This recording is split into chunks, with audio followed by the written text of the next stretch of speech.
11 जून 2023 त्रिपुरा के दाहलाई जिले के एक गांव में पुलिस को एक छोटी सी दुकान से सूटकेस मिलता है और ये सूटकेस उस दुकान के आइसक्रीम फ्रीजर में रखा था। लेकिन इससे भी ज्यादा डरावनी चीज, जब पुलिस ने उस बैग को खोला तो उसके अंदर से उन्हें एक आदमी की लाश मिलती है और उस लाश की हालत को देखकर पुलिस को यह समझ आ चुका था कि इस आदमी को बहुत ही बुरी तरह से मारा गया है। लेकिन इससे भी बड़ी बात कि ये लाश किसकी थी और ऐसी क्या दुश्मनी थी कि मर्डर करने वाले ने इसको इतनी बुरी तरह से मारा।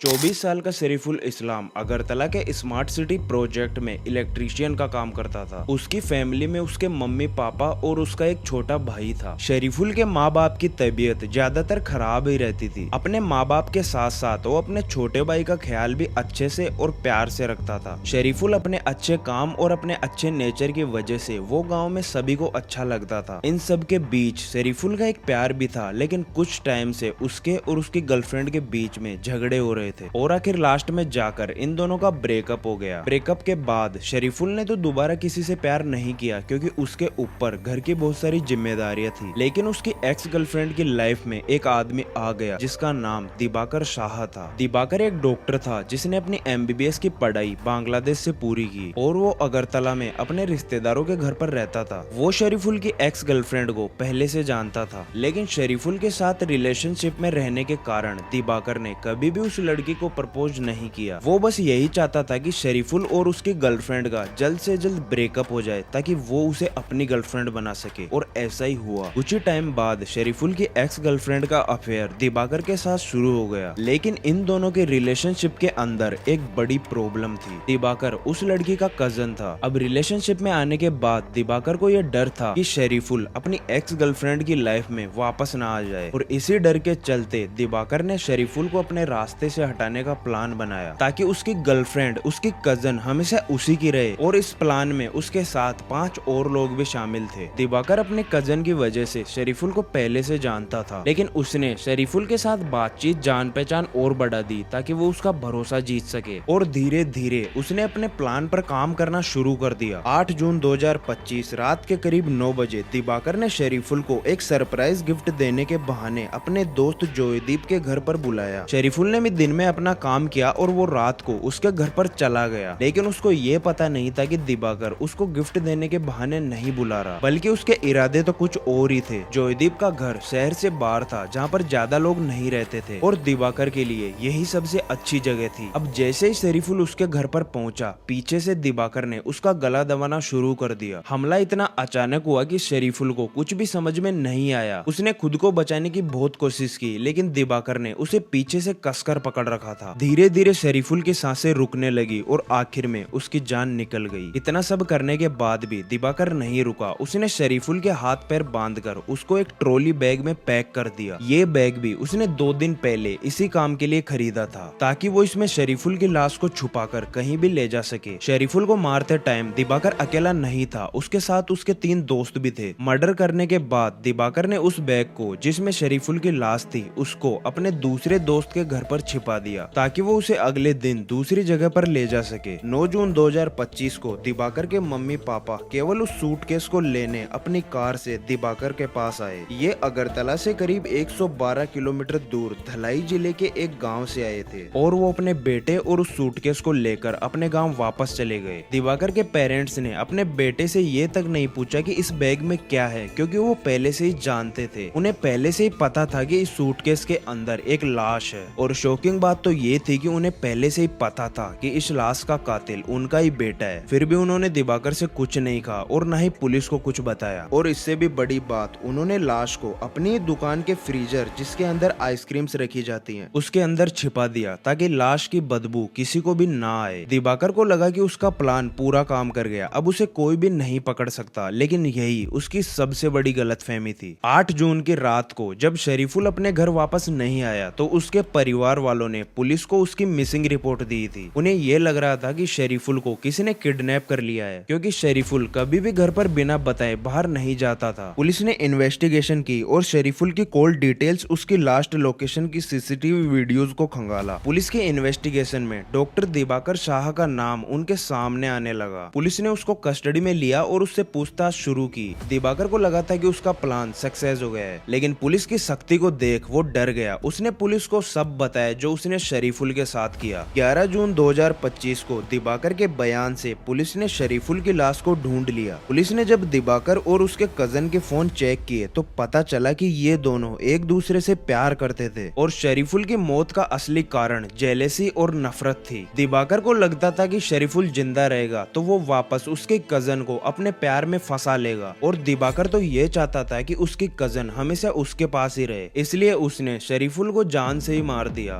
पुलिस ने दिवाकर, उसके 3 दोस्तों, उसके पेरेंट्स सबको गिरफ्तार कर लिया था और अभी सब पुलिस की कस्टडी में है। और अभी रात को हम लोगों ने सभी को अरेस्ट कर लिया है। उसके बाद कन्फेशन सब लेके अभी हम लोगों ने बॉडी को भी रिकवर किया। अभी से कितने लोग का अरेस्ट हुआ? टोटल 6 लोग अरेस्ट है। इसमें एक doctor Diwakar Shah 28 years, Jaydeep Das 20 years, Navneeta Das 25 years, Animesh Yadav 21 years, Deepak Shah 52 years and Devika Shah 48 years. दोस्त है? नहीं, ये दिवाकर शाह जो है इसका कजिन, जो लड़की का कजिन ब्रदर है। शरीफुल के माँ बाप और उसका छोटा भाई घर की जिम्मेदारियों की वजह से उसी के ऊपर डिपेंड थे, लेकिन इस सब के बाद वो भी टूट चुके थे। शरीफुल की कोई गलती भी नहीं थी, वो बिना किसी वजह के मारा गया, क्योंकि दिवाकर को लगता था कि शरीफुल उसकी कजन को उससे वापस दूर कर देगा, जो कि शरीफुल कभी भी नहीं करता। वो तो ब्रेकअप के बाद उस लड़की के बारे में सोचता तक नहीं था, क्योंकि वो अपने घर का बड़ा बेटा था और उसी के ऊपर सारी जिम्मेदारियां थी। बाकी आपके इस केस को लेकर क्या थॉट्स हैं, कमेंट्स में बताएं। मिलते हैं आपसे अगले केस में, तब तक आप अपना ख्याल रखें।